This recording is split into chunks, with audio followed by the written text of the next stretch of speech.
So welcome everyone to the Texas Talking Book Program Author Talk. We'll be talking with the author Taylor Moore, the author of the Texas thriller Garrett Kohl series. We'll start off by asking Mr. Moore some questions about his life and his books. And then in the last 10 to 15 minutes, we'll open it up for your questions and comments. We ask that you keep external distractions to a minimum, be courteous, be respectful, and keep discussion points concise and relevant. So Taylor Moore is a sixth-generation Texan who grew up on a farm and ranch northwest of Houston. He is a former CIA intelligence officer who worked in both analysis and operations and later consulted for the Department of Defense in theater security cooperation, force protection, and counter narcotics. He now lives in the Texas Panhandle with his wife and two children, where he's a full-time author, screenwriter, and speaker. Also, this event will be recorded and may be made publicly available on the agency's website or other agency forum. Any images or messages submitted as part of the session may be included in that recording. All participants have the option of participating in listen-only mode and do not have to share their video. I'm now going to turn things over to Laura Jean to begin our discussion. Laura Jean, take it away. All right. Thank you so much, Kaylee. And thank you so much, Taylor, for joining us this evening. Thanks for having me. I've been looking forward to this for a while. Oh, awesome. I'm so glad. Well, let's start off with a little bit about you. Tell us about yourself. You've led quite an adventurous life. There's a couple of things automatically I want to talk about. Like you joined a solo journey at the age of 24 through the jungles of Bolivia. You've gone across the Andes. You've crossed the Drake Passage on a Russian icebreaker to Antarctica. I mean, that's some crazy stuff. So, what led you to write thriller fiction, say, rather than travel writing or, a memoir of your escapades? Well, it's funny. When I first started writing, I was so, when you're in the CIA or if you work in intelligence, they put the fear of God onto you about ever talking about what you did. You don't admit to who you are, what you've done, or anything like that. So the idea of writing anything that I actually done just really, really freaked me out. It freaked me Sure. out just having a website with my, CIA, background and all that other stuff. So actually, I wasn't even when I first started writing. Is when we talked a little bit. I was working in oil and gas up here, and I was a landman. And one of the first couple of first few wells that I drilled were out on this guy named John R. Erickson, who you may or may not know. He's an author, writes the Hank the Cowdog series. If y'all are familiar with that. And so John, whenever I met him, I said, it was so cool because I got to meet this author. And at this point, I'd kind of dabbled around, and I'd written maybe one book that I never did anything with, and so John was, I told him I wanted to write, and he said, "Well, what are you writing about?" And I said, "Well, I'm writing this young adult novel that, it's set in the 1800s." And he kind of looked at me funny, like, "What?" And he said, "Well, I mean, you were in the CIA. I mean, clearly, like you've got this sort of perfect thing to write about." And I was just at that point, I was just sort of fearful of treading, out beyond where I was supposed to be. Because I'd lived that life, and you weren't supposed to talk about it. But writing, and so to your question, writing memoirs or writing anything, I was definitely not going to do that. But the idea of doing something more in the realm of fiction, I thought, okay, I can do that. I can take what I know and then just sort of build upon that. And of course, having worked for the CIA, I have to submit everything to their publication or pre-publication review board. And so with the first book, I kind of thought, oh, I've done a pretty good job. Well, they sent this book back, and it was redacted. I had all these black lines through it, and told me that I needed to send this thing out and have it deleted off my, hard drive. And the funny thing is, it wasn't even anything that bad. But yeah, so that's kind of, in terms of writing anything, of writing about my real, true life stories. I still sort of stay away from that. But I tell people all the time that everything within my book series is actually something from that either I experienced when I was either working in the CIA or working with Department of Defense, Mm-hmm. in some form or fashion. So there's a lot of truth in everything. And people still ask me, they say, well, why, are you worried you're going to divulge something? I say, not really, because I send this to this publication review board. They review it.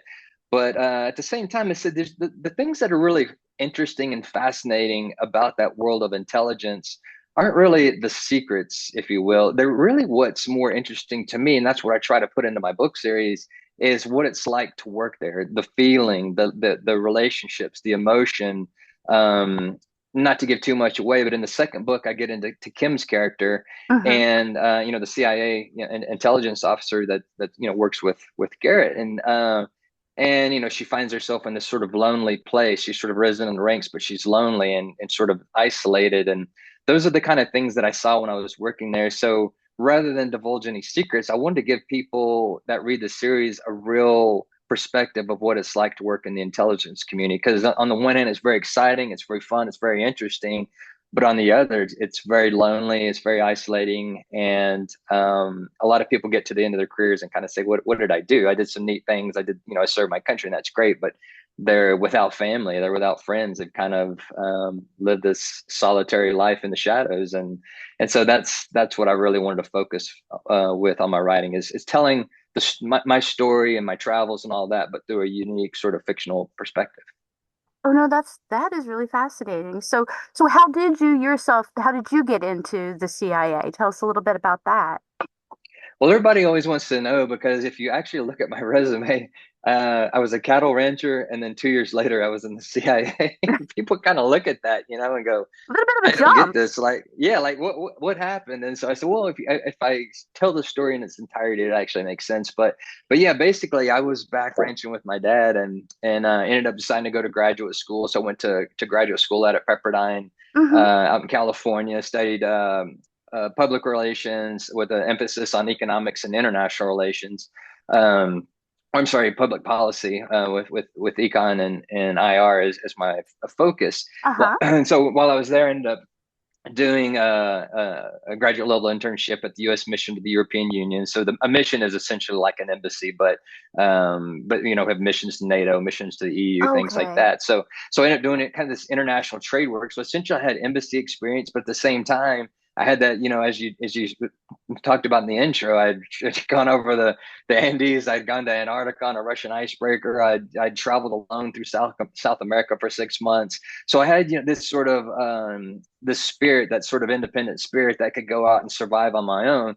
But I've also dealt with the sharks and of the halls of embassy. So I kind of knew Mm-hmm. that both those worlds could talk international trade, had the education, and you got to do exactly what you see me doing now. You have to be able to talk, communicate with people. You have to be able to write, which I do. So you put all those things together, and that sort of culminates into a career at the CIA. So I know it looks like kind of a leap, but I think once it's explained, it's like, okay, well, you probably were the right candidate, or at least somebody that they would be looking for that type of job.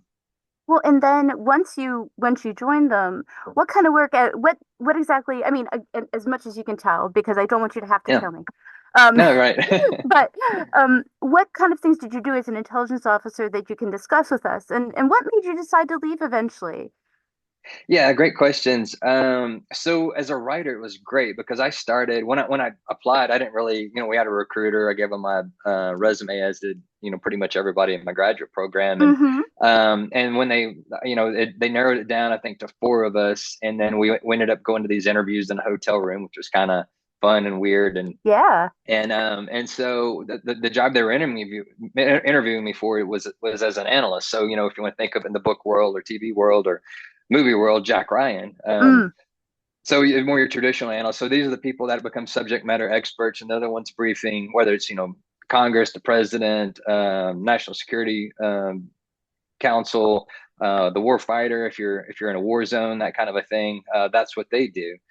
So I started it out as an analyst, and went through the training program, but I got a little bit of a taste for some of the action, and I was kind of furloughed over for 6 months to the CIA's operations center. It was this 24-hour operations center where I started working Of course, terrorism was big at the time. This is right after 9/11. War in Mm-hmm. Iraq had just kicked off. So, we're working all this. And so really getting in that mix sort of got me wanting to get in, more a part of the action, if you will. And it's not to say that you weren't part of the action if you're an analyst, because you can be just as smack dab in the middle of it as anyone else. But that operations side really piqued my curiosity. And so I ended up making a career transition from the analyst world to the operations side. So I had gone through that training program. Then ended up going through the other training program, which was Field Trade Graph 1, which is basically like Spy 101. I mean, it's kind of like all the basics of being a spy, from recruiting to getting the information to turning over your asset to the next person, from doing the driving and all that kind of stuff. And then I went to more after that, a training program was more my focus as what they call an operational targeter. So if you're doing that, depending on what you're doing, terrorism, if you want to think about it in terms of, for those of you who've seen the movie, uh, Zero Dark 30, where they're going after bin Laden. I think the main character, that Jessica Chastain character, was a targeter. So you're kind of analyst part operations. So you're out there meeting with people in a clandestine way, to get information in order to sort of target the enemy or find the enemy or capture them or whatever. And put those pieces together. So that was a pretty good fit for me, and that's what I ended up doing while I was there. You asked the question about why I ended up leaving, and it's kind of Mm-hmm. funny because I remember one time I got this question. I was at a speaking event. My wife told me that you really didn't answer that question very well. And so, only your spouse can really tell you the truth. I was like, okay, I don't even remember what I said, but whatever it wasn't a good thing. But I think the answer is that there's no one reason. It's kind of like any big life decision you make. There, whether you get married or have kids or whatever it is, there's a lot of factors that come into it. And it was the same for me leaving the CIA. It was a very hard decision. I liked the work there. It was important. I had really good friends. But at the same time, it's a hard lifestyle. It's all encompassing. It sucks you in. It kind of takes everything from you. I mean, maybe that's a bit of an exaggeration. But it's, as you might have, I mean, you could probably imagine, right? I mean, it Mm-hmm. becomes your life. Everything, all your friends, everything are there. And in some ways that's good, but in some ways I wanted my independence too. And so I had this opportunity to do the same kind of work as a defense contractor, working with the military. So I was still in intel, but you kind of separate, you kind of pull yourself out of that world that you're so ingrained in, and you're Sure. still doing it, but it's more like a job. You know what I mean? It's more like a businessman who is going in as doing consulting work. And so that was one of the reasons. And other, I was ready to get back to Texas. I'm a Texas boy. I wanted to be closer to my family, and we have land Sure. still, and I want to be able to be around my land. And then, like some of the more like boring answers to this question is that it's extremely expensive to live up there in the Washington D.C. area. So there were Oh, some true. just basic, yeah. There's some basic drawbacks. Now, some of you guys live in Austin, so you're probably saying boo hoo, but believe it or not, DC is even worse. And so Oh, there were just some things. I was like, one day I want to have a house and kids and all these different things that are so hard to do without just going into tremendous debt. So I know that's a lot of stuff, but I guess there was no one thing that just drove me away. It was a lot of things that culminated into it. And then again, there was an opportunity to do that work that I really loved and was passionate about, but do it back in Texas. So I moved to San Antonio and started working with the Army there, and then make good money and have a place to live and all that. So sure. I don't So, know. so Does that answer? it does. No, Is that that is a better perfectly. answer? It's like you said. It's like any big life decision. It is very rarely one thing. One thing might be the Hmm. precipitating factor, but it's generally a bunch of little things that all come together and you make the Exactly. decision. So no, that's a Exactly. perfectly good answer. But So what if you was? want to, if you want an interesting follow up to that, though, Yeah. I will tell you this: it's really strange. In life, sometimes you have those reoccurring dreams. Hmm. I don't know if most people have those, and it's like it's the last day of school and you didn't study or whatever it is. One of my reoccurring dreams to this day is that I'm back at the CIA and they're asking me, where do I want to work? Ah, Like, because you got always these choices, and that was a big part of like, okay, where do you go next? What do you do next? But in my mind, somehow I'm still there, still trying to figure out my next job. So anyhow, for what it's worth, that's kind of no, fun side no. note. That's very interesting insight. So what was I know that working for the CIA and the DoD are completely different besides the Texas location. You got to come closer to home. But what Yeah. would you say was different about working for the Department of Defense and for the military rather than the CIA? It was pretty shocking, to be honest, because the military, as I don't think this is any surprise. It's very chain of command. It's very, you have these people that are in this line. You follow that chain of command, a little bit slower moving, and it was so different from the CIA because the CIA they didn't really. I mean, there was a little bit of care about rank and structure and all that, but there was so much to do. It was all about just getting the job done. I mean, you Hmm. could be like 21 years old, a brand new recruiter. You could be 60. Nobody cared as long as you got the job done. And they didn't Hmm. really care how you, well, I don't want to say that, that's a little bit exaggerated, but you know what I mean? It was kind of like with the military, everything was just very structured. And with the CIA, it's like, if you talk to your boss about, I don't have time for this. Just like get it done. Just get it done. You're like, okay, okay. So it was just a whole different tempo Hmm. of what you do. And so that was very different. Going into the contracting world was kind of nice because it took you out of the sort of politics, not politics as we think of, but the sort of internal politics to an organization. Nobody looked at you as a threat for the most part to their job or whatever job security. There was a little Hmm. of that, but for the most part, as a contractor, you're coming in there to help people. They were like glad to have you because they could pawn stuff on you. So you Sure. kind of did that job, and then you went home at the end of the day, and were like, "Good luck with all that." You did your best, but it really wasn't your baby because you were there to just help facilitate kind of a deal. Sure. So what led you from working as an information analyst and to becoming a fiction writer? Was Yeah, writing always in your blood, or was it something that you came to later? yeah. So I guess before I would say I was a writer, I would say I was a storyteller. And I Okay. grew up, on this ranch and farm and ranch, there in Central Texas, and we had all this land, and I was an only child for about 10 years. So Oh, a lot wow. of yeah, right. So a lot of my life was just creating stories to entertain myself. And so I'd go Hmm. out hiking in the woods or out in the pasture, riding my four wheeler or whatever it is. I had to sort of just create my own world, create my own entertainment. And so I think I started at an early age um, developing an imagination. And so from there, it grew. And I always loved good stories, good books, good movies, whatever. I always loved that. And I wrote my first book actually in 1999, Hmm. or no, 2000, I'm sorry. And I wrote that when I was ranching, and it was kind of like a bucket list thing. Like some people say, I want to run a marathon and just go, Sure. did that. I don't want to be a marathon runner. I just want to say I did it. And that was kind of what I did. But then I dabbled around when I was at the CIA, and but you were writing so much, Oh, I I didn't. bet. Yeah. So it wasn't really until I came up here and I started working as a landman with oil and gas companies that I started writing again, because it was a challenging job doing that, but it was challenging in a different way. It was more math and deal making and that kind of stuff. But I wasn't challenged in a writing way or creatively at all. And so that's when I started writing again. Again, it was the encouragement of John Erickson. Hmm. Kind of got me going again. And so again, it was just for fun. I never really expected to do this for a living. And then as I was, as the oil and gas industry works, I rode the boom up, and I rode it down to the bust, and I was let go, and did a Ah, couple things for a while, but all the time I was writing. And so really, I give my wife credit, because she's the one that said, "Hey, you're doing this. You want to give it a shot. See if you can make a go of it." oh, that's awesome. And yeah, wasn't that cool? And so I had two friends and mentors, Jody Thomas, you guys might know, New Oh, the York Times romance bestselling author. romance author, who's got a series on Netflix coming out. Oh, I She hadn't she realized loves that. it. That's awesome.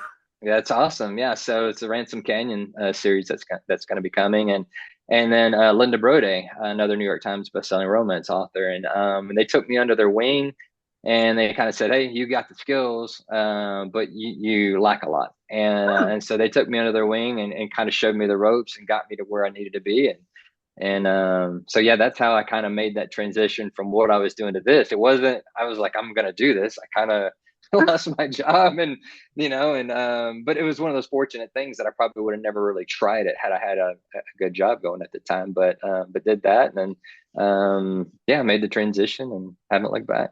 Well, I mean, it sounds awful to say, but I guess I'm kind of glad that you lost your job because I love the Garrett Cole series. Oh, Um, thank so you. I mean it in a good way. It's Yeah, no, awful. absolutely. No, some things, they say things happen for a reason, and I guess that happened for a reason, and so now I'm happy about that too. So what led you to create the Garrett Cole character? Because he's special. It's not your general kind of spy novel because it is Uh, that, but it's got such a strong Texas flavor, and you deal with the mineral and oil rights and kind of the struggles of running a family ranch in the hmm Panhandle. And you involve his family, his love hmm interest. He has an adopted son. It's basically a thriller hmm set against Yeah, the background of domestic fiction. So how yeah. did that all come about? So it's a great question, and it actually has a pretty interesting answer because there was never supposed. This book was never supposed to be. What happened? I wrote another kind of more traditional Vince Flynn, Tom Clancy kind of spy novel, and one of the side characters in it was Garrett Kohl, and he had the same background that he has in the series.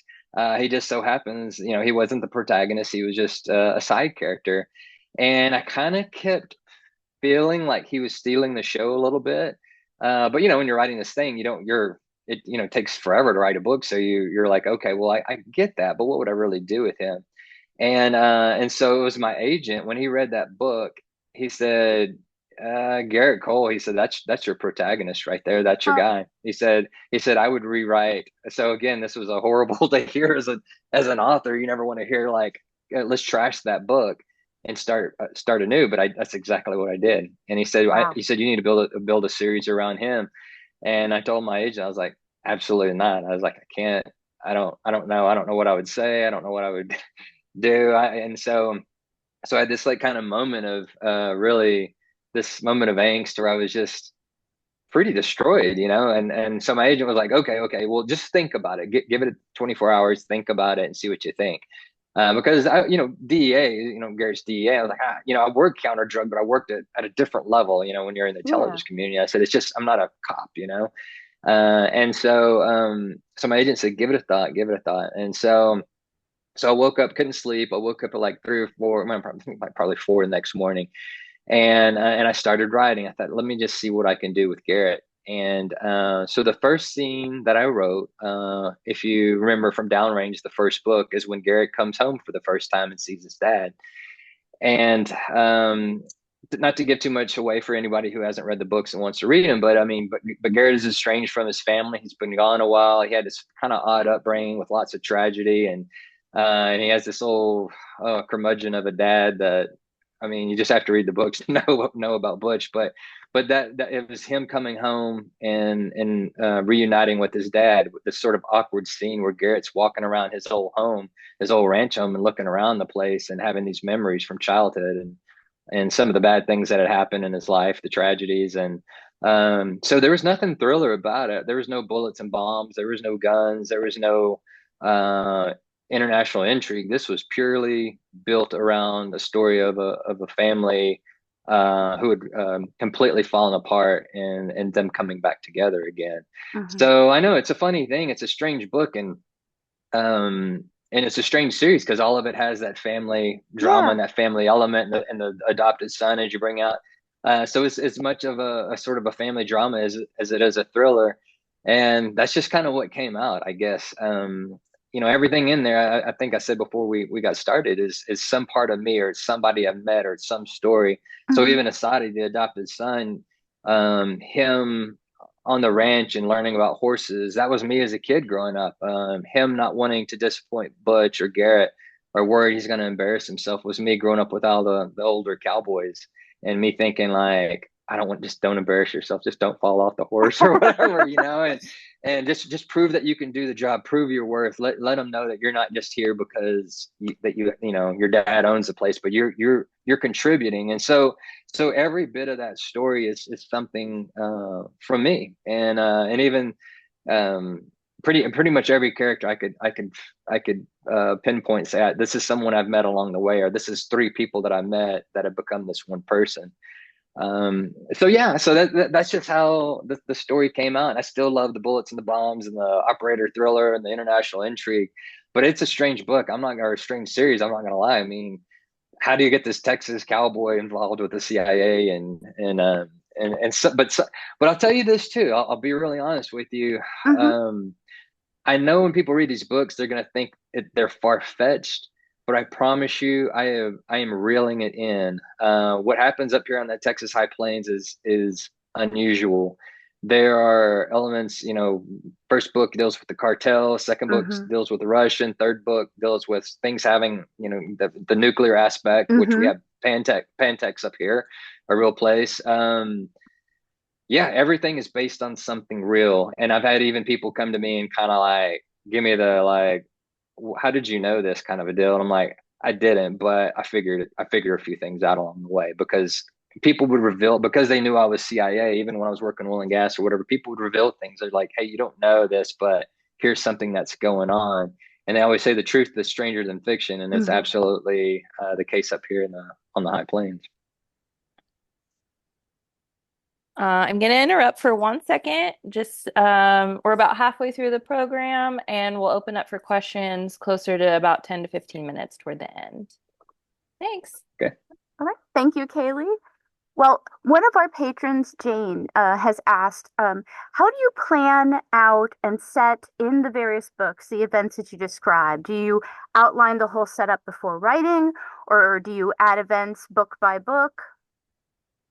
Yeah. So it's a strange process, I'll be honest. Or at least for me, I know this sounds weird, but I don't start with the story, I start with the concept. And Okay. so like the concept might be what would happen if you had this like, cowboy, Green Beret cowboy that ends up battling it out with the cartel. What would that look like? How would that go down? Or, what if these Russian mercenaries came after this cowboy who has these skills that they had no idea that he had? What would that look like? How would that go down? And so I just start with the concept of something that I think would look cool.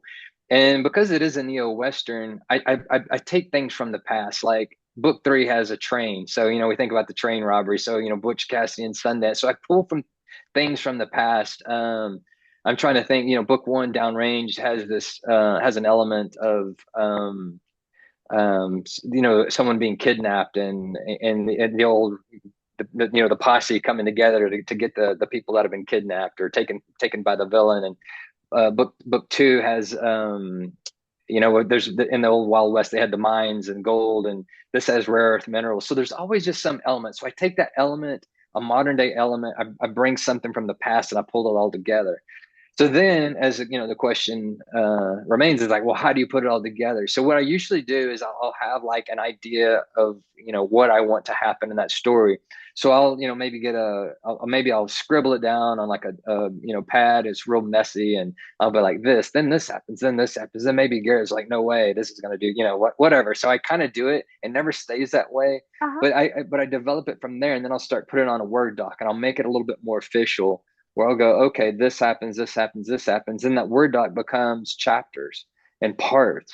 And I use I think I use usually Save the Cat, you know what I mean? It's got a pretty good breakdown. I know how many words. So this is where the art leaves and the math and science comes in or whatever. But I know about how many words my publisher wants. Ah, And I yes. know I know how to build that, the arcs throughout the story of like when to get to the climax, when to sort of like start, edging it down, when to lost my and I hate to say that because it makes it sound a bit less magical, right? But there is a bit of a formula, and every writer uses it. Of So course.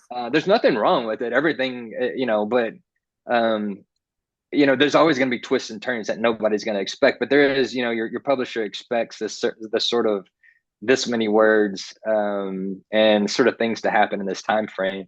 And I fortunately have had very good editors. I started with David Highfill, who was a real legend in the business, and he started Jack Reacher and some of Hmm. these. And so, I'd make mistakes along the way, and he'd be like, "No, Taylor, you need to do this. You need to start your story right. You need to this needs to be happening, or you're explaining way too much in the second book. This Mm. needs to be explained in like 3 paragraphs, and you move on." And man, have I learned some brilliant lessons, because now as an author, I look at, read all the time, and I'm like, ah, this guy would have benefited from some of David's My advice, editor. like this is going on and on. This is get to the story, man, that kind of a thing. And not to say that I'm that much better, but I've learned from some really good people. And so that's how I do it. And I just kind of, then I start writing, and you get the rough draft, and then you go from there. And I guess that answers the question. I don't know. It's usually a little bit different every time, but it's there's a formula to it for sure. Well, and sort of related but different, you're a screenwriter as well as a novelist. First of all, Mhm. how did you get into that? And then how is it different writing a screenplay than it is a novel? And which of the two do you prefer? Yeah, the screenplay thing started out as a joint venture with my best friend. Oh, cool. We Yeah, so it's a funny deal. So I was doing the novel writing, and he wanted to do that too. He's still at the CIA, by the way, and we still talk all the time. But he tried to write a novel, and he sent it to me when I was writing. I was like, man, this is terrible. And you can only say that to your best friend, Yeah, right? right? Let me put it this way. He is a great storyteller, and he had great ideas. I was like, this isn't what you need to do. I was like, you need to write screenplays. I was like, because I just knew the way he worked. I knew the way he thought, that he Hmm. didn't have the patience, but he had that brilliance. So he would do, so the funny thing, I said, you need to write screenplays. And he said, what's a screenplay? I said, that's how they make, what they make movies and TV shows off of. And so he went to Barnes and Noble, bought a book on screenplays, and he started writing them. And Wow. he was great at it. And then so he ended up going to this graduate level like screenwriters course. And so we started writing these things together. And then the funny thing is, I've ended up with another partner on another one. And then we brought in my friend that I was just telling you about. We brought in another guy, and I think we've written three or four together, maybe three. So anyhow, I've kind of lost track of them. But it's a different animal. It's a totally different animal. I like screenplay. So the advantage of a book is something that it's on my own. It's on my own time. Well, it's on my publisher's deadline, but usually it's a year. The screenplay is a little bit more fast and furious, but I like the collaboration, because being an author is really a pretty lonely life, to be honest. I mean, you see, I'm sitting in my office here. I sit here all day. I've been on deadline, so I'll sit in here, 14 hours a day, Wow. if I'm really like rushing. So it's kind of sad and lonely, to be honest with you. I The can see that. screenwriting process is fun because you're collaborating. Now, the bad part is you're collaborating. So there are times when you come to loggerheads with somebody, and you're just like, this is terrible. And fortunately, the guys I write with are friends, so we can usually have a fun like back and forth. And sometimes you give up, and sometimes they give up, and Yeah. um, but you experience joys when something good happens. If if something gets picked up, you experience that joy together, and that's fun to share it. Yeah. And you experience the sorrows together when something you think was going to happen doesn't. Then but you've got a friend to sort of go, well, we tried, man, we did our best, and we'll get them next time. So that's the difference. I like both. But screenwriting's fun too. I like both. I don't know. Good question. And the No, answer that is I is don't know. They both absolutely have their, fair. yeah, It advantages and doesn't have to disadvantages. be an either or. Yeah, You can yeah. be like, I like Hmm. both. Hmm. You can be Yeah, like, so I like that's both for different reasons. yeah, exactly. So yeah. Well, Jessica asks, did you get an agent when you submitted your manuscript or not? How did you do it? What would you recommend? Yeah. Yeah, I went through the same horrible process that you always hear about, of submitting to agents, getting rejections, never hearing back. The good thing was that, and so just so people don't know, or if anybody's interested, I'll give you a little. You don't have to get an agent. You only really need an agent if you're going to be one of the big, law firms, art law firm. I'm reading John Grisham right now. That's in my head. But if you want to be, publishing house, then you're going to need an agent. So people kind of have to just figure out what they want. If you want a smaller house, which is totally fine, you usually don't need one. You can submit. If you want to, obviously self-publish, you don't need one. But if you want to be, get with one of the big, the HarperCollins, the Simon and Schuster agents. So yeah, it's a miserable process. Everybody will tell you it's miserable. You send, each you know, different agency will have their different requirements, but you just go through that process and hope they want something.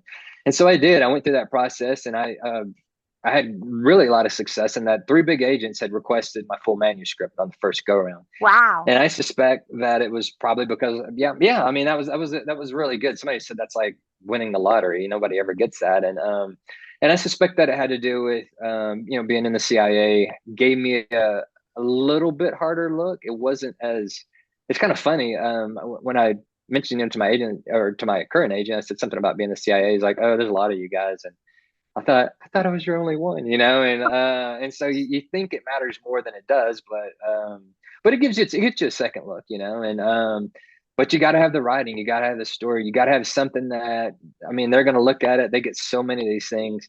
It's got to pop. It's got to be a little bit different. It's got to be, and there's so many things that go into this that, you know, it's got to fit somewhere. It's got to fit into a bookstore, if you will. You know, it's got to be different, but it's got to be the same.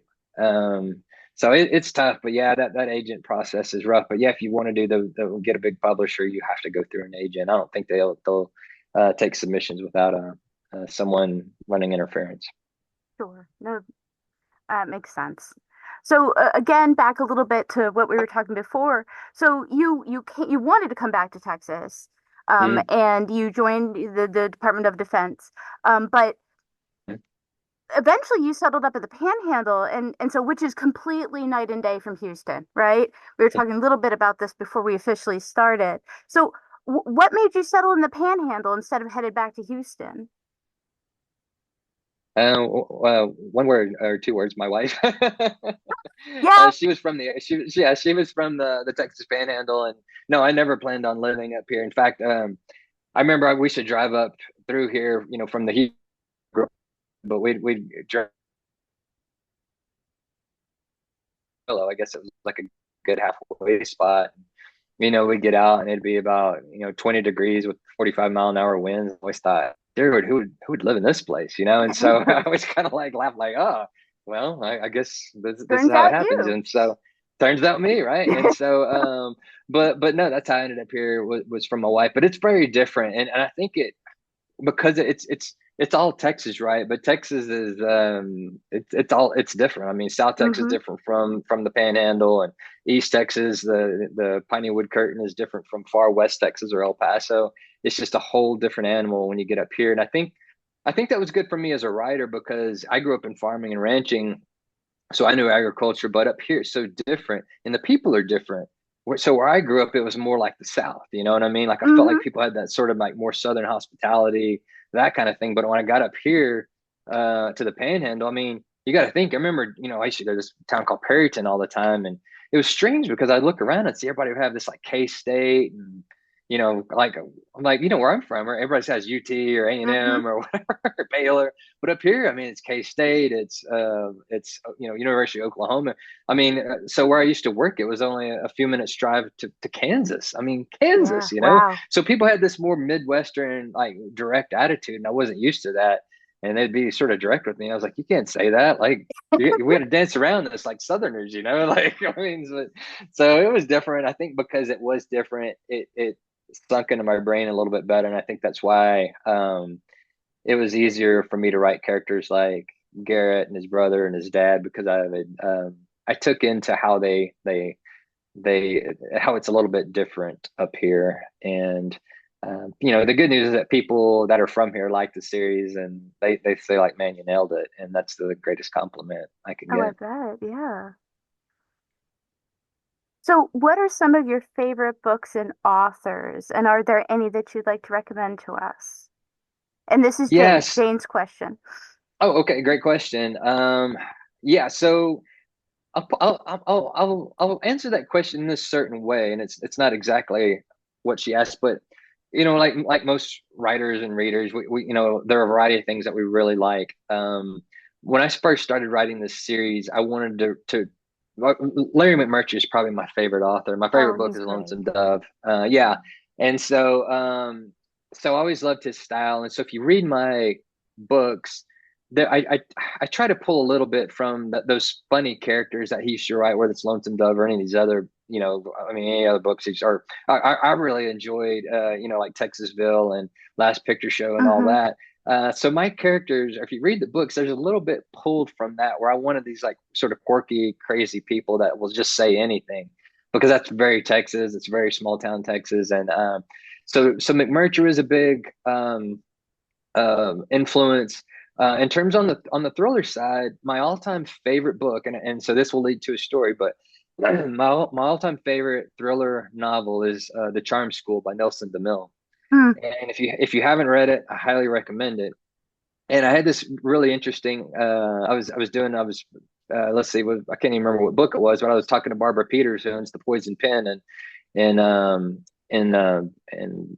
Arizona, and she was doing an interview, and so she asked that question. I said, hands down, Nelson DeMille was the guy for me, and she said, well, he's coming out here in a couple of months. Why don't you come out and interview him? So I got the chance to go interview Nelson DeMille. Oh, that's cool.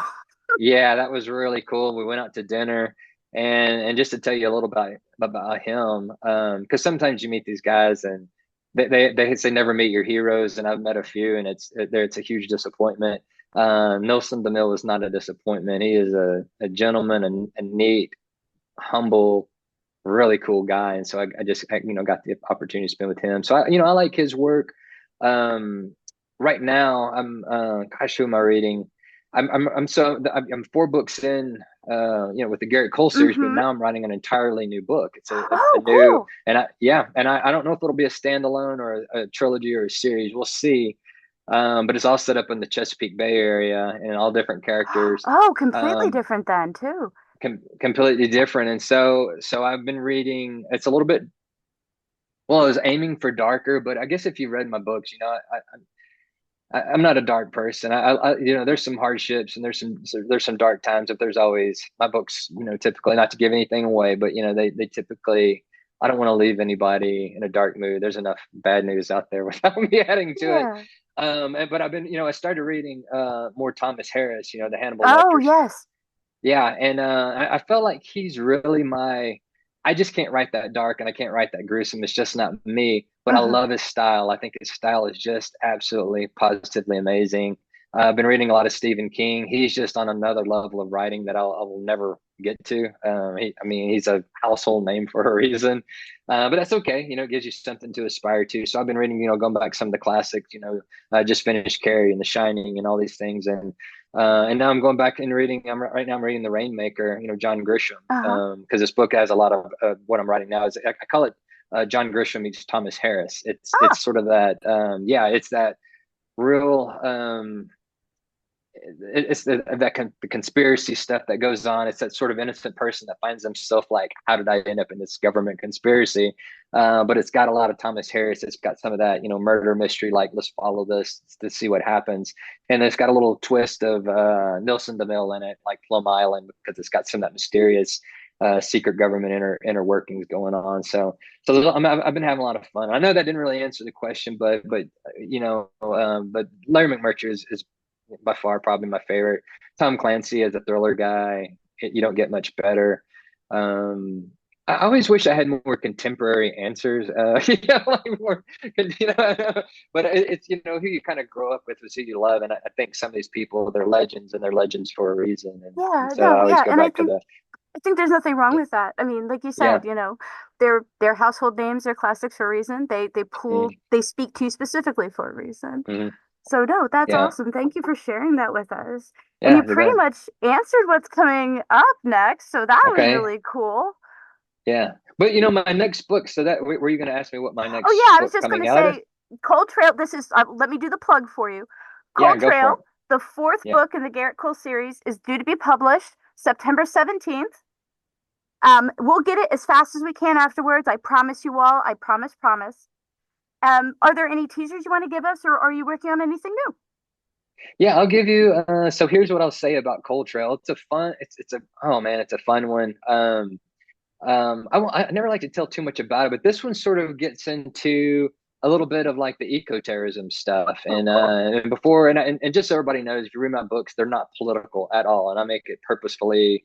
Whoever you are, you can read it. Nobody's gonna, whatever. But there's a little bit of a twist of sort of eco-terrorism and corporate greed and some weird stuff that's going on. It's a little conspiratorial. And so Garrett, as he sort of undergoes this investigation, starts, unraveling some crazy things. And they always have, usually some sort of international tie. But this one is a fun one. It gets into a lot of the issues that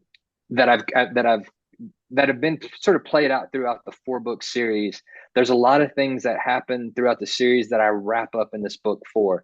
And so for people that are fans of the series, I think you're going to like with this one because you're going to get some closure on some things. Okay. But also I set the book up. So I closed the things that have played out that 4 books, which is pretty much 4 years. And then I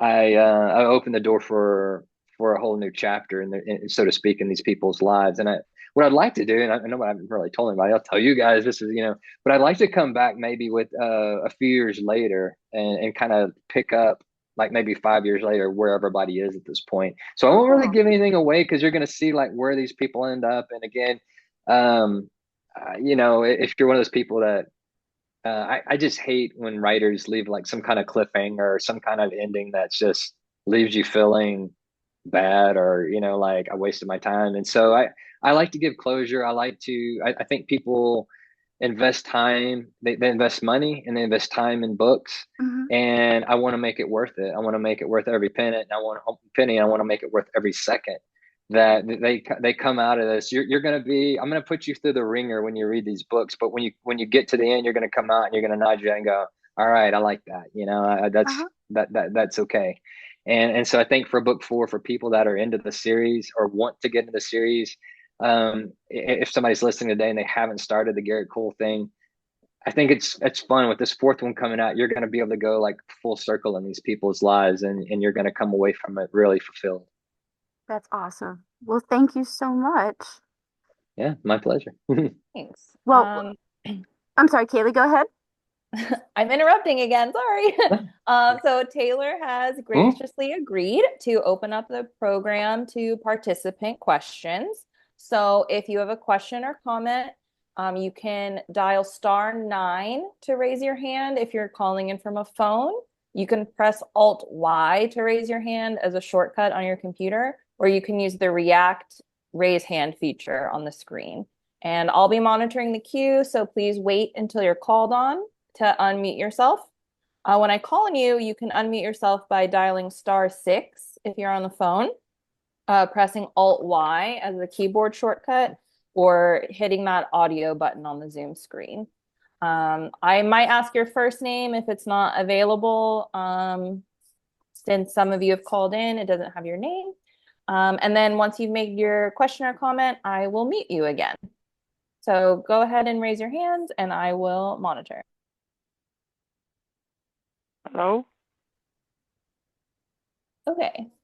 Michelle, you can unmute and ask your question. Hello, and thank you so much for, I call it thorough information about the book itself, yourself. A lot of the questions that I had, you almost answered them, but I took a few notes that I thought I would ask you, kind of I call it commentary of what I noticed and I loved. I'm from Texas. Your characters had their own diversity, I think, and I cut through the chase and I think about Lacey and how when you hear her background and where she was at the table at the, I call it the diner, it reminds me of flowers. I love flowers, and from being a city girl but living in East Texas, every flower has its own personality. Are any of these personalities, you kind of alluded to that, part of your, I call it internal family, or they're just basically the people you met externally from your CIA days? And thank you also. I love the fact that you smile when you talk. So I'm not at all surprised at the writing that you do to leave us happy. So thank you. Good. Well, first of all, thank you for the kind words. I appreciate that. And it's always nice to know. I know it sounds funny. I know people read these books, but you rarely hear from people. I'll get an email here and there, and you think, man, is somebody actually out there reading these? And again, they are, but it's nice to hear those words. So I appreciate that. Yeah, you bring up Lacey, and I'll talk to her, and I'll talk about Kim. Yeah, absolutely. I mean, I didn't specifically write these based on anyone, but I have a very strong wife. My wife is kind of like Lacey. She is a kind of a person. If she got knocked down, she would get back up, and that's been my family. Mom and sister, and just I have a daughter, and that's who I would want her to be, is a person who isn't dependent on anyone, and that she can go from this position of wealth, if since you've read the books, her background, to extreme wealth, to not having anything at all and being okay with that, and sort of picking herself up and dusting herself off and pushing forward. I love Lacey's character. I think she's fun. I think she's vibrant. There's a temptation I think we see in fiction sometimes, where women, a lot of times in the movies you see them and they're like doing karate and like beating like 15 people, and I didn't. It's not that that's, so that's fine and everything, but I don't think it's always. I wanted to show realistic strength, and I think with someone like Lacey, she's not beating people up, but she's got heart. I mean, she's got heart. She's got soul. She's someone that is dependable, and she's the person that you'd want to have on your side through thick or thin. And so when I write that character, I love her. I think she's just great, um, so yeah, I'm glad you brought up Lacey, and the same with Kim. People ask me about Kim, and Kim was three different people from my career at the CIA. Two of them were my bosses, and I sort of made this sort of amalgam of Kim and these other people. And yeah, when I was doing the when I initially I optioned the rights to this to Universal, to NBC, and uh and I was in this, doing like we're doing now, and these it was all women. They said, well, you write very, strong female characters, like, what was your motive behind this or whatever. I was like, there was no motive. I just I just saw the people that I worked with, and I just wrote what they did, and I just put it into the book series. So, but I'm glad you appreciate that. Thanks for letting me know. All right, Crystal, if you would like to unmute yourself.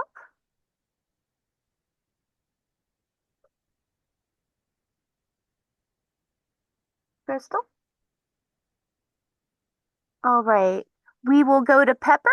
Pepper, would you like to unmute yourself?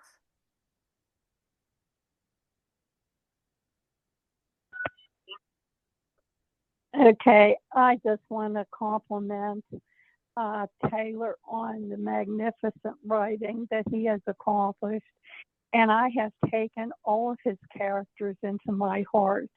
I feel that women don't need to necessarily speak out about different things or just demonstrate anger, but in our own way, just deal with hardship as it comes along the best we can.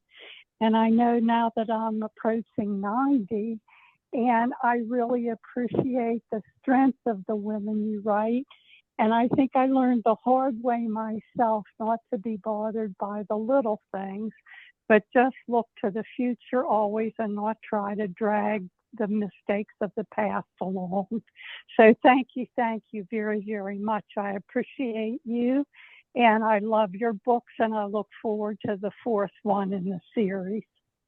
Well, thank you for telling me that again. It's nice to hear, because you hope you get that reaction. You don't know, because again, as an author, believe it or not, you write in sort of a vacuum, and you never really hear any feedback. Here and there you do, but it's nice to hear that, because that's what I want, and the fact that it's appreciated goes a long way. So no, thank you for telling me that. I think you're gonna enjoy book 4. I'm excited for you to read it. So always, you can always go to my website, send me an email after you read it. I'd love to hear from you and see what you think about it. It's, as always, I put everyone through the ringer. I put everybody through some hardships throughout the book, but I think it, as you know, I never leave anybody hanging on the end, or or leave anybody with a sour taste in their mouth. So I think you'll come away having really enjoyed that book number 4. So thank you, though. Thank you. We have a question that was in the chat, and it was from Alexi, and they ask, what inspired you to write Downrange? And they also said, I really like it. Good. Well, thanks for the question. Yeah, so Downrange, kind of goes back a little to what I said earlier. I had never planned on writing that book. That one was my agent's idea. He's the one that said you needed to, you know, he said you need to take Garrett Kohl and do something with them. And so, having worked around here, it was kind of weird. I was out on doing some of my landman work one time, and I went to this really nice ranch, which is actually in book 4. And I give it a different name, but this guy had this shotgun right behind his desk, and it wasn't a shotgun you use for hunting. It was one for self-protection. I said, "What's going on?" And he said, "Man, I got to tell you some stuff that's going on around here." And so, the more I was around, the more I'd hear about cartel stuff, and the more I'd hear about, money laundering and all that. So I pulled what I knew, and people, it's kind of funny that the story in Downrange of, the drug shipments was from when I was a kid. And I grew up, farming and ranching, but there was a situation where a big cocaine trafficker, Matamoros cartel, was doing drug shipments on someone, actually a friend of mine's place. And my friend had to go appear before a grand jury. His dad was arrested. The sheriff was involved. And so I just pulled some of the stuff from my childhood, mixed it up with modern reality. Put a dabble of what I used to do with the cartel stuff, and when I was working with the military, and that's how the book was formed. Now it's interesting, I write about Canadian Texas, which is a real place, and there's been real drama in that sheriff's department. Just Google it or look. You're right, Texas Monthly, Tom Brown's body, if anybody knows that story. And so I actually had one of the sheriff's deputies reach out to me and say, like, "Why are you writing about this corrupt sheriff?" And I said, "Hey guys, just so you know, it's just made up. It's nothing to do with you. It was a story from my childhood." And then I found out, I was at a book signing one time, and this lady came up. And she said she had all these books to get signed. She said, "My husband's the sheriff in Canadian," which is sort of the perennial bad guy in all my books. So anyhow, so they got a kick out of it. But that's how Downrange was born, from sort of real experience, and I just put it to a fictional setting. Or story. The setting is real. The story is made up. Thank you. And Christina, you can unmute and ask your question. Hi, Taylor. I live in Texas now, but I grew up for the first 20 years of my life in the Chesapeake Bay area of Maryland. So I am super excited about your next books. I can't wait to read them. Cool. You're going to love it. I want to say thank you for writing a story that is so well done, but it's also not like dirty and filled with tons of language. Like I can leave it on the coffee table and not worry about if one of my kids picks it up and like flips through it. I just really appreciate that. It's so enjoyable, and it just kind of takes away another layer of frustration sometimes with a lot of books that, I typically enjoy reading. My daughter is 13 and she loves to write. Like has a super great imagination, and she is very talented in that area. And I was going to ask if you have any suggestions of how I can encourage her. You already mentioned it with like, the imagination play and just exploring as a kid. And I try to push a lot of that with her too. Well, I don't really have to push it, but I try to encourage it. What else do you recommend? Well, first of all, thanks for mentioning about the language and the things that I write. That was another that's by choice, and I maybe I lose some readers because I don't go to that next level. But more people than not have written to me and said it said exactly what you do. They said thank you for not writing something that everybody can read. And so I always say, my books are PG-13, and it's worked out nicely because even some of the high schools have had me come speak. They put the books into their libraries. I'm part of what they call the Reluctant Readers program in one high school because the books are fun. They move fast, and there's something that anybody can read. So no, thank you for taking note of that. I'm glad you I'm glad that's something you appreciate. In terms of your daughter, it's hard to say. My kids, I have a seventh grader and a fifth grader, and both of them are very creative, love to write. My son won state in creative writing, so no prouder could a dad be. And my daughter went to state, but it was during COVID and then couldn't participate. But so now I encourage them. There's some things that I do. I don't know how old your daughter is, but I used to with my kids, I would do these little drills, and we'd sit on the porch swing, and I'd say, "Here's three words," and I'd say, "Dog, motorcycle." And I'd say, "Give me a story about with those three things used with those words." And so we'd have so much fun just sitting out rocking, and they'd come up with these wild, elaborate stories that had to have one of those things involved.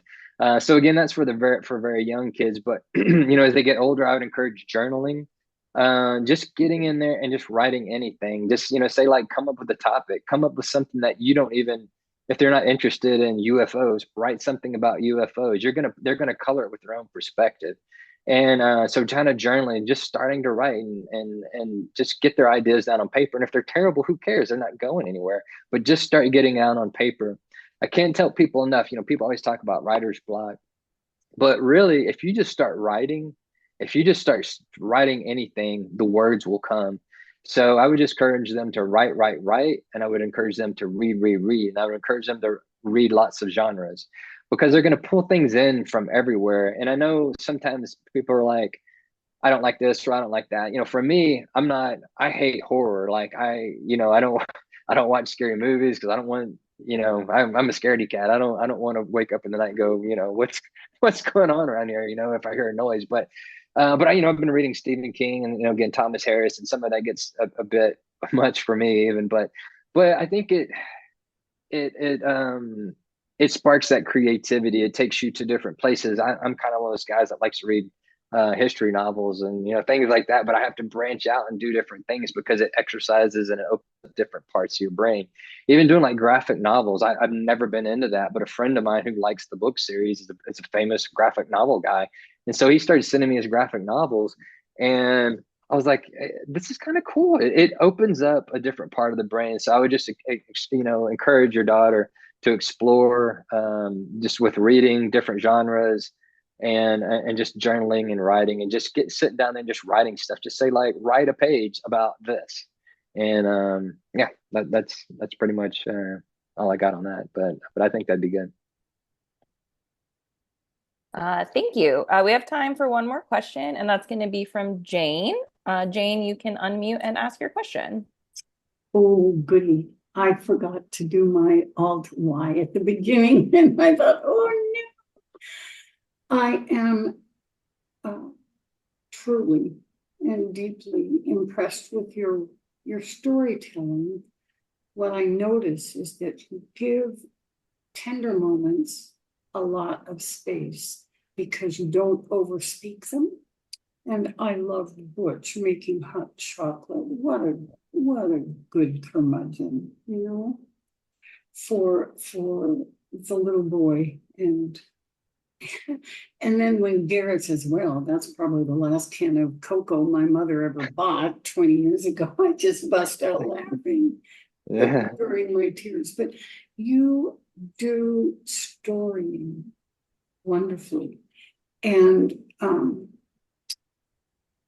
for me, as a person who is totally blind and I used to be able to see some, so I used to see primary colors and black and white and big motion, but now I don't see them at all. I loved your descriptions of landscape. Landscape became a real person to me. The sky, when you described it as looking like the ocean, there was one point, I don't remember, I just got it. It's like very often the sky in my mind is just a flat thing. Yeah. But you made it move and real. And I love the ocean. I grew up in Oregon, but my mom is a 6th generation Texan. And so my husband and I finally found our way back home. So my question is, never, ever think you have to write something you don't want to? And what's the biggest temptation for you to try to write something that ultimately you say, no, I'm not doing it, that scrap it? And then the other question is, you always address your wife as your wife. What's her name? Is that okay to ask? Yeah, of course. Let me. If it's So let me. Lacey, I'm going to freak out. No, so let me start off with what you said about the settings. First of all, thank you for that compliment. It's something that I work really, really hard on to get to convey that picture, and I think I've accomplished that. I mean, I don't say that, you know. Well, I don't want to sound weird about, but I was asked to come up to New York and teach a class called Your Setting as a Character, and so I did that at Thriller Fest 2 years ago. So I'm glad that people take note of it and appreciate the settings that I write, because I work really hard on making those come alive for people. And so, as you tell me your story about being blind, and the fact that that comes alive for you, that honestly, it gets me in the heart, because that, I want to do, I work, and it's not that I naturally do this really well. It's because I work really hard at it. Because people say, "Oh, you do this," and it's like you're naturally. I'm like, I work really, really hard, and I slave over it, and I slave over these descriptions, and I go back again to try to do that, to convey that picture. But it's funny that you say that, because I do get, I'll get emails from people that'll say, I have one from England, and somebody said, "Oh, I want to come visit the Texas High Plains," and I kind of laugh, because I think, man, every book, it's like people are getting killed, and there's like it's like fires and storms and all kinds of stuff, but for some reason I've conveyed it in a way that's beautiful enough that people still want to come and visit it, and that's a huge compliment.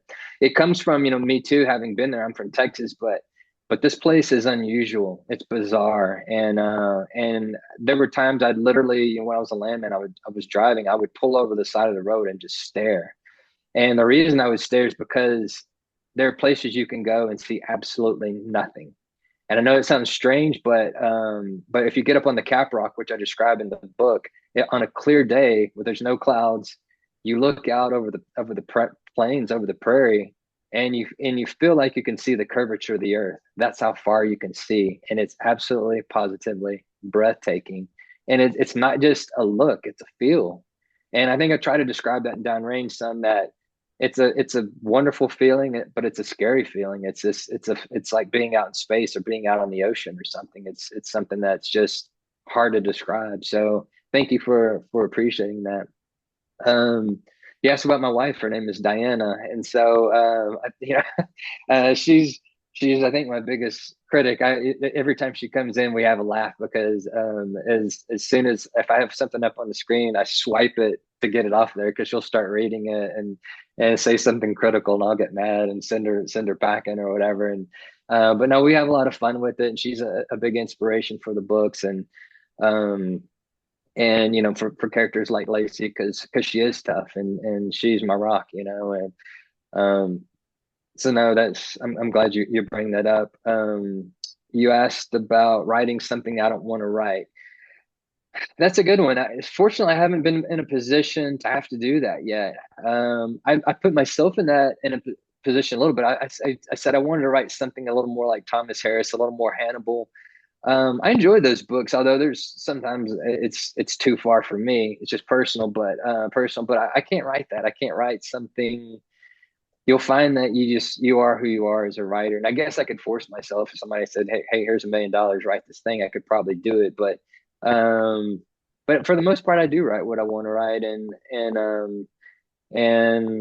it's worked out so far. So hopefully it'll continue to work out. My concern was always, on the screenwriting thing. Hollywood can get something, and we've all seen maybe a book that you love and they just ruin it. And I was always worried they would ruin it. As I said before, I stay out of politics. I think there's plenty of places you can get all that without having it thrown in your face in books. So I keep it out of my books and out of my screenplays.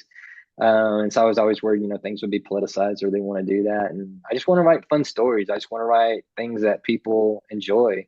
Again, there's enough hardship out there without keeping it on top of people and adding more. So you know, like I said, I'll put you through the ringer. You're gonna have fun in these books. I'm gonna drag you through the mud, and there's gonna be bullets and bombs and explosions. You're gonna get cut up and beat up and everything. But by the end, I want, you know, everyone to come away feeling feeling whole again, and feeling like you're walking away without being ripped off. That you got your money's worth. That you got your times, for the sake of time, what you put in, you got out of it. So that's always my goal in everything I write. I don't think I'll ever deviate from that.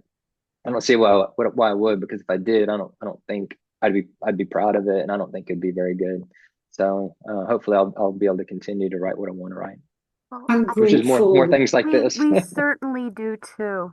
And thank you again so much for joining us tonight. We're 10 minutes past when we usually close up. Oh, So no, yeah. no. I wanted to have you talk. I wanted, you know, I wanted to answer as many questions as you could. So no, I just wanted to say, I wanted few things of housekeeping first. So our next book club is going to be Thursday, July 25th. The book, My Sister, the Serial Killer. Um, and then our next author talk is going to be Tuesday, August 13th. And we'll be chatting with Katie Lane, who is the author of the Deep in the Heart of Texas series. And the first book in that series is Going Cowboy Crazy. And so, again, Taylor, thank you so much for joining us, for answering all of our nosy questions. And No, it was but my no, it was pleasure. Thanks for wonderful having me. for you to share that your process with us. And so again, thank you so much. Well, thank you for having me on, and thank you to all the readers out there who are buying the books and reading the books. I appreciate it, and it was great for me to come on and have this feedback, to actually hear the nice things you had to say, because this is a hard job. It's by far the hardest job I've ever had, and it's for the most part thankless. So when you hear good things and that people appreciate it, it really means a lot to me, and I honestly mean that. Well, wonderful, wonderful. I'm so glad. Well, you have a wonderful evening, everyone. Taylor, everyone else, thank you so much for joining us this evening. You have a wonderful rest of your evening. And thank you You too. again.